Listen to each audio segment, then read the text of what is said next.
안녕하세요. 카이스트에서 인문학을 가르치고 있는 이석호라고 합니다. 자, 오늘 여러분들하고 만나볼 주제는 조작된 콜럼부스라는 주제이고요.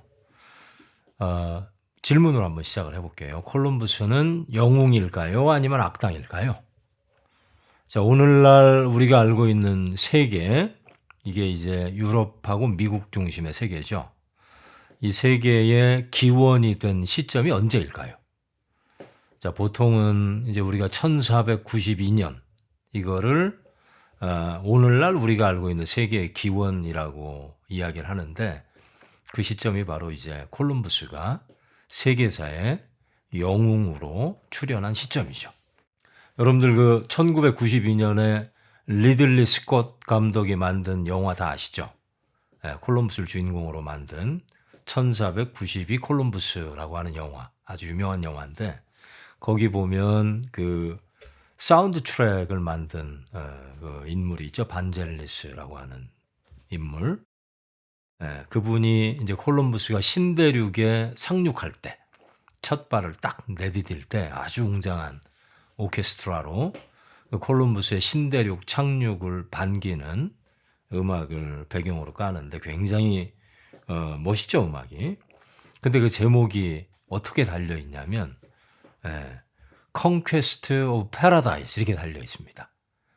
번역을 하면 낙원의 정복이라는 뜻인데, 그 한 콜럼부스가 신대륙을 발견한 지 500년 이후의 영화에도 유럽 백인들의 어떤 무의식, 특히 신대륙을 바라보는 관점의 무의식이 영화 음악 제목 안에 잘 드러나 있다고 보입니다. 정복의 무의식이죠. 낙원의 정복 이렇게 되어 있으니까. 자, 그 콜럼부스는 다시 질문을 드리면 영웅일까요? 악당일까요? 자, 오늘은 그 제목을 가지고 여러분을 만나 뵙도록 하겠습니다. 자, 콜럼부스가 신대륙에 그렇게 첫 발을 내디딘 것이 소위 이제 얼마만일까요? 유럽의 역사를 기준으로 보면 소위 이제 헤라클레스가 여러분들 잘 아시다시피 그 신의 저주를 받고 12가지 저주를 푸는 모험을 하지 않습니까?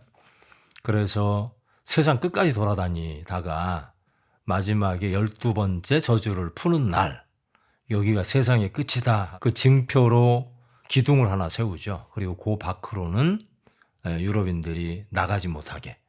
그러니까 상상력의 일종의 어떤 끝인데, 그 기둥을 세워놓은 이후에 거의 2000년 만에 콜럼버스가 기둥 밖으로 나간 최초의 유럽인이죠.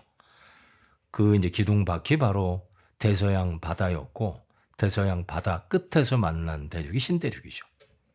자, 그런데 그렇게 만난 신대륙이 정말 발견이었을까요? 소위 유럽에서 선전하는 발견이었을까요? 아니면 우리 유튜브 제목처럼 조작된 발명이었을까요? 그리고 콜럼부스는 영웅이었을까요? 아니면 제국 확장의 그냥 도구였을까요? 자, 그 내용을 저희가 조금은 정확하게 이해하려면 사실은 이 콜럼부스가 수행했던 4번의 항해, 콜럼부스가 신대륙을 4번에 걸쳐서 항해를 하는데 그 내용을 좀 찬찬히 살펴볼 필요가 있습니다. 자, 굉장히 유명한 책인데 이 콜럼부스의 4번의 항해를 기록한 책이죠. 그래서 이 책에 나오는 내용을 가지고 제가 여러분들을 오늘 조금은 구체적인 역사적 배경을 가진 형태로 만나면서 콜럼부스에 대한 재평가 해보도록 하겠습니다. 자, 콜럼부스 항해가 4번의 항해가 있다고 말씀드렸는데 4번 다 굉장히 흥미로운 항해 내용들을 가지고 있죠. 1차 항해는 1492년에 수행된 그 항해를 통해서 던질 수 있는 질문은 콜럼부스가 신대륙에 첫 발을 디뎠을 때 서구의 역사가 선전하는 것처럼 신대륙에는 정말 아무도 살고 있지 않았는지, 라틴어로 그 유명한 그 라테라 인곡은 있다라고 하죠. 라테라 인곡은 있다. 비어있는 세계, 아무도 모르는 세계. 그 말은 아무도 살고 있지 않았던 세계라는 뜻인데 정말 그랬을까요? 그렇지 않았죠, 당연히. 콜럼버스가 신대륙에 그 영광의 첫 발을 내딜 때 원주민들이 다 그 밀림 뒤에서 보면서 쳐다보고 있었죠, 콜럼버스의 상륙을. 그러니까 그 땅은 비어있는 땅, 인곡은 있다, 라테라 인곡은 있다가 아니고 이미 다른 인류, 콜럼버스하고는 인종적, 문화적, 문명사적 배경이 다른 그런 인류가 살고 있었던 대륙이죠. 자, 근데 그 대륙이 소위 콜럼버스를 영웅으로 띄우면서 서구의 역사가 선전했던 것처럼 그 대륙은 정말 야만의 대륙이었을까요? 문명이라곤 어떤 흔적도 없는 그런 야만의 대륙이었을까요? 그리고 소위 서구의 많은 문헌들, 특히 근대 이후에 출현한 문헌들이 선전한 대로 식인종이 살던 그런 대륙이었을까요? 그래서 카리브라고 하는 용어가 칼리반은 카니발, 카니발이 식인이라는 뜻이죠. 사람의 고기를 먹는 사람들이 사는 그런 땅, 그런 원주민들이 사는 야만의 땅이었을까요? 그렇지 않았습니다. 지금은 이제 이렇게 인지를 하고 있다시피 거기에는 여러분들이 잘 아는 아주 엄청난 문명이 이미 존재하고 있었죠. 소위 마야 문명, 그리고 더 남쪽으로 내려가면 잉카, 그죠? 그리고 아즈텍 문명. 이미 유럽 문명에 못지않은 문명이 바탕을 이루고 있었고 그 문명을 만들어낸 원주민들이 살고 있었습니다, 신대륙에. 그래서 그 대륙은 아주 정교한 농업체계 이걸 가지고 있었고 또 무역 네트워크도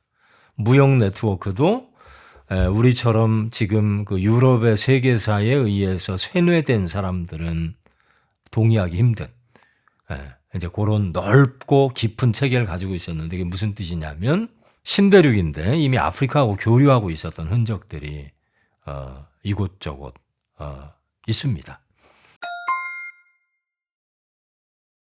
그 이제 증거가 몇 가지가 있는데 이 책에도 나오는 굉장히 흥미로운, 제가 읽으면서 흥미롭게 봤던 증거 중에 하나가 구안인이라고 하는, 이제 콜럼버스가 1차 항해를 끝내고 유럽으로 귀향할 때 가지고 돌아온 몇 가지 증거들이 있는데 철로 만든 일종의 합금이에요. 창촉 있죠. 창촉인데 창촉이 합금으로 돼 있어요. 금, 은, 동의 합금인데 그걸 구안인이라고 부르는데 그 합금의 비율을 나중에 유럽 연구소에서, 유럽에 있는 그 저명한 연구소에서 합금의 비율을 봤더니 그 비율이 정확하게 당시 콜럼버스가 1492년에 신대륙에 착륙했을 때 서아프리카에서 만들던 창촉의 합금 비율하고 완벽하게 동일해요.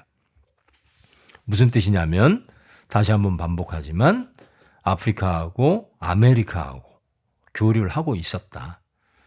그런 증거고, 또 흥미로운 증거는 1차 항해를 마치고 콜럼버스가 귀향할 때, 스페인으로 귀향할 때, 이베리아 반도로 귀향할 때 선물로 가져간 것이 몇 개가 있는데 그중에 사람을 선물로 데려가죠. 흑인을 데리고 가고요. 신대륙의 원주민을 이사벨라 여왕한테 바치는 선물로 데리고 갑니다. 그중에 흑인이 이제 흥미로운데 그 흑인은 언제 아메리카 대륙에 넘어간 흑인일까요? 콜럼버스 전에 당연히 넘어가서 그곳에 살고 있거나 그 신대륙 원주민들하고 교역을 하기 위해서 왔다 갔다 하는 흑인들이겠죠. 그런 합리적 상상이 가능하죠. 자, 그런 여러 가지 증거들이 콜럼버스가 아메리카 땅을 최초로 발견한 발견자가 아니다라는 걸 입증하는 증거일 수 있고, 그리고 아메리카 그 땅이 라테라 인곡은 있다, 아무도 살고 있지 않았던 미지의 땅이 아니라 이미 유럽 대륙에서 출현했던 문명에 못지않은 그런 문명을 가지고 있었던 땅이다. 그 올맥 문명이라는 게 있어요. 올맥 문명. 이거는 요즘 이제 부상하고 있는 또 이제 증거 중에 하나인데 어디에서 출현하냐면 소위 그 메소아메리카라고 하는 지역. 메소아메리카. 메소가 중간 사이라는 뜻이죠. 이제 거기 그 멕시코, 과테말라, 코스타리카 이제 이런 나라들이 있는 지금 현재 이제 그 지역에 이제 올맥 문명이 이미 콜럼부스가 상륙하던 그 시점에 신대륙을 지배하고 있던 문명인데 그 올맥 문명이 자랑하는 석상이 하나 있어요. 돌로 만든 조각상. 그 석상이 인터넷 치면 여러분들 다 보실 수 있는 그 이미지가 있는데 누가 봐도 아마추어가 봐도 석상의 형상이 아프리카인의 형상을 닮아 있습니다. 네. 그러니까 올맥 문명, 이 지금 중미하고 나중에 캐나다까지 번지는 이 올맥 문명의 증거로 출현한 석상을 보면 이거는 뭐 빼박 누가 봐도 아프리카 사람 형상을 닮은 이제 조각상인데 그러니까 콜럼버스 이전에 아메리카하고 아프리카가 교류하고 있었다라는 걸 보여주는 전형적인 증거다. 이제 이렇게 얘기를 할 수가 있겠죠. 자, 그래서 아프리카와의 관점에서만 봐도 사실은 콜럼버스를 신대륙을 발견한 최초의 인물이라고 보기는 힘든 그런 증거들이 차고 넘치죠. 예. 여기에 더해서 그 개빈 맨치스라고 하는 십수년 전에 그 출연해서 유명해진 인물이 있는데 이 사람이 쓴 책에 보면 정화라는 인물이 있지 않습니까? 중국의 명나라 때 그 인도양을 주름 잡았던 아주 중국의 명재상이죠. 그 인도양을 주름 잡았던 이제 항해사인데 이 사람이 콜럼버스보다 한 70년 앞서서 아메리카까지 탐험을 했다라고 하는 증거를 이제 가지고 쓴 책이 있죠. 그 유명한 책이죠. 개빈 맨치스의. 그 책에도 보면 이제 중국인이 이미 아메리카 땅을 발견했다라는 주장이 실증적으로 입증이 됩니다. 자, 그래서 여러 가지 정황들을 볼 때 콜럼버스는 조작된 영웅이다라고 말할 수 있습니다. 자, 2차 항해를 좀 보면은 2차 항해는 1차 항해하고 성격이 좀 바뀌는데요. 1차 항해가 탐험의 성격이 강했던 거라면 2차 항해는 정말 군사 원정, 우리가 캠페인이라고 부르는 원정의 성격이 실제로 농후하게 보이는 이제 그런 항해라고 볼 수가 있습니다. 자, 왜냐하면 일단 규모가 다른데요. 1차 때 비해서 10배 규모로 항해 팀이 조직이 되고 그 목적이 캠페인, 이제 정복에 있었다라는 걸 볼 수가 있습니다. 자, 17척의 배가 준비가 되고요. 17척. 그 다음에 대포를 준비합니다. 이게 순수한 의미에서 탐험이라면 이 대포를 딱히 준비할 필요가 있었을까? 라는 생각이 좀 드는데, 자, 그 다음에 20마리의 사냥개. 이것도 굉장히 흥미로운 대목인데, 나중에 기회가 있으면 요 개하고 관련된, 특히 사냥개하고 관련된 이제 문화인류학적인 그런 어떤 내용들은 따로 한번 여러분들하고 만나 뵙기로 하고요. 그리고 대규모 병력이 동원이 됩니다. 자, 이때 2차 항해 때 특징은 뭐냐면 이때 대규모로 유럽 백인들이 몸에 묻혀간 전염병, 이것 때문에 원주민의 90%가 이때 죽습니다. 자, 이게 또 어떤 비극을 불러일으키냐면 그 과정에서 노예제가 출현을 해요. 노예제. 자, 요 노예제도 조금만 더 깊게 들어가면 굉장히 흥미로운데 우리가 일반적으로 알고 있는 노예의 어떤 역사하고 좀 달라서 이때 노예제는 인종주의에 기반한 노예제가 아닙니다. 그러니까 인종주의에 기반한 노예제라는 건 무슨 뜻이냐면 너 피부색이 까마니까 너 무조건 노예야. 이게 이제 우리가 알고 있는 인종주의에 기반한 노예제죠. 미국의 남부하고 카리브해 그다음에 남미를 사로잡았던 특히 근대 이후에 17세기 이후에 이제 그 노예제가 그 성격을 갖고 있는데 그렇게 처음부터 노예제가 출현한 게 아니에요. 그거는 유럽이 힘을 이제 완벽하게 확보한 이후에 유럽을 세계사의 중심으로 놓을 때 그때 이제 다른 인종들을 유럽 백인이 아닌 다른 인종들을 악마화하는 과정, 특히 아프리카 출신의 흑인들, 이 사람들을 태어날 때부터 노예로 만드는 과정에서 이제 만들어낸 이데올로기고 인종주의에 기반한 노예. 흑인으로 태어난 인종은 무조건 처음부터 열등하니까 노예다. 이거는 이제 근대 이후에 출현한 노예제고, 이 콜럼부스 시대의 노예제는 백인이 들어가서 백인이 몸에 묻혀온 전염병 때문에 원주민이 멸종이 되고, 그 과정에서 그 인력의 결핍을 채우는 과정에서 출현한 노예제는 인종주의에 기반한 노예제가 아닙니다. 그 무슨 뜻이냐면, 그 죽은 원주민의 수를 대체하기 위해서 백인들이 노동자로 와요. 계약 노동자죠. 노예가 아니고. 그때 흑인들도 아프리카에서 건너오는데 이때 흑인들은 노예로 오는 게 아니고 노동자로 옵니다. 계약 노동자. 영어로 indentured laborer라고 부르는 노동자 신분으로 와요. 그때 노예는 오히려 원주민들이 노예였죠. 원주민들, 그 카리브에 살고 있던 원주민들이 노예고, 외부에서 들어오는 인종들, 백인들, 흑인들은 노동자로 갑니다. 이게 이제 나중에 성격이 바뀌면서 노예제가 되죠. 인종주의 기반. 아무튼 이 기원이 콜럼부스에 있었다라는 걸 여러분들이 좀 이해해 두시면 좋을 것 같고요. 자, 3차 항해는 성격이 어떠냐면 이때 콜럼부스의 꿍심, 정치적 꿍심, 더 이상 유럽에서 잘 나가는 혹은 잘 나가고 싶은 부르주아의 어떤 욕망을 갖고 있는 인물이 아니라 유럽을 떠나서 신대륙에서 자기가 왕처럼 살고 싶은 그런 정치적 욕망이 은밀하게 드러난 이제 항해가 3차 항해다. 이제 그 은밀한 욕망이 표출된 방식이 정착민 식민지. 그러니까 이제 유럽에서 건너온 백인들이 새로운 땅을 만들어서 거기에 이제 왕처럼 군림하고 사는 유럽의 왕처럼 이제 그 형태의 식민지를 3차 항해 때 만들어요. 그래서 요때 이제 이게 너무 지나쳐서 스페인에서 군대를 보내가지고 콜럼부스를 체포해 옵니다. 여러분들 모르셨죠? 콜럼부스는 3차 항해 때 범법을 저질러서 쇠사슬에 묶여가지고 스페인으로 끌려와요.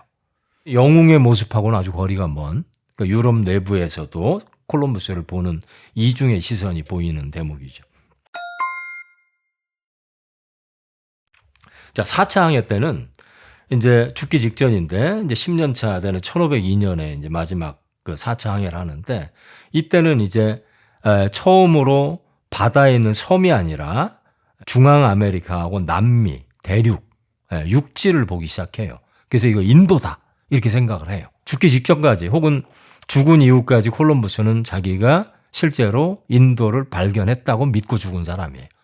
그게 착각이죠. 다 아시다시피. 그게 착각임을 깨우쳐준 인물은 누구냐면 콜럼부스 이후에 약 10년 뒤에 여기에 다시 탐험가로 온 아메리코 베스푸치라고 하는 아주 유명한 탐험가 있죠. 우리가 알고 있는 미국이라는 나라 이름이 아메리카 아닙니까? 그 아메리카가 누구 이름에서 나오냐면 아메리고 베스푸치.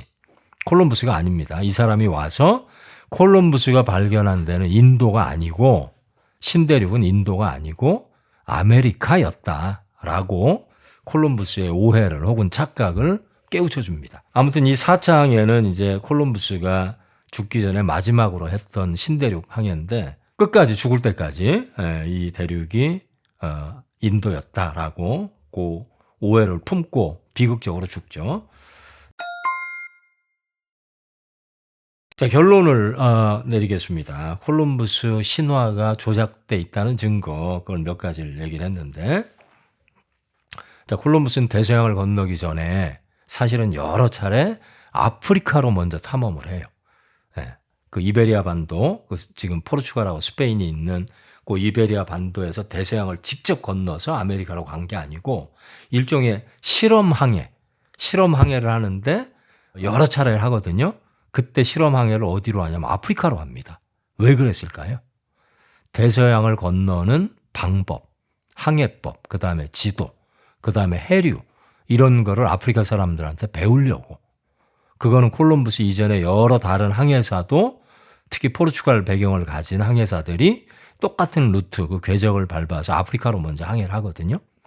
그거를 콜럼버스가 누구한테 귀동냥을 해서 대서양으로 가기 전에 아프리카로 먼저 가가지고 거기서 누군가한테 귀동냥을 통해서 대서양을 건너는 법을 배우고 그 다음에 대서양을 건너갑니다. 자, 이 말은 무슨 뜻이냐면 콜럼버스가 대서양을 건넌 최초의 인물이 아니다. 조작된 영웅이다. 라고 하는 걸 우리가 알 수 있고, 콜럼버스가 건널 때 이 대서양의 해류, 해풍, 무역풍, 이걸 정확하게 인지하고 가거든요. 무슨 뜻이냐면 대서양을 누군가 콜럼버스 이전에 건넜던 인물들이 있는 거죠. 그래서 해류와 해풍과 무역풍과 기타 등등 다 알고 있었던, 그걸 이제 그 비법을 전수받아서 그거에 따라서 건넜다라는 걸 알 수 있는 거죠. 자, 그래서 우리가 콜럼버스를 영웅적으로 너무 이렇게 신화적인 인물로 볼 필요는 없다. 콜럼버스의 어떤 신화적 배경 안에는 아프리카의 어떤 숨은 내용들이 들어있고, 우리가 그 내용들까지도 조금은 객관적으로 볼 필요가 있다. 그러면 콜럼버스에 대한 어떤 입장을 좀 새롭게 정리가 할 수가 있고, 세계사를 다른 방식으로 보는 그런 눈을 갖게 될 수가 있다.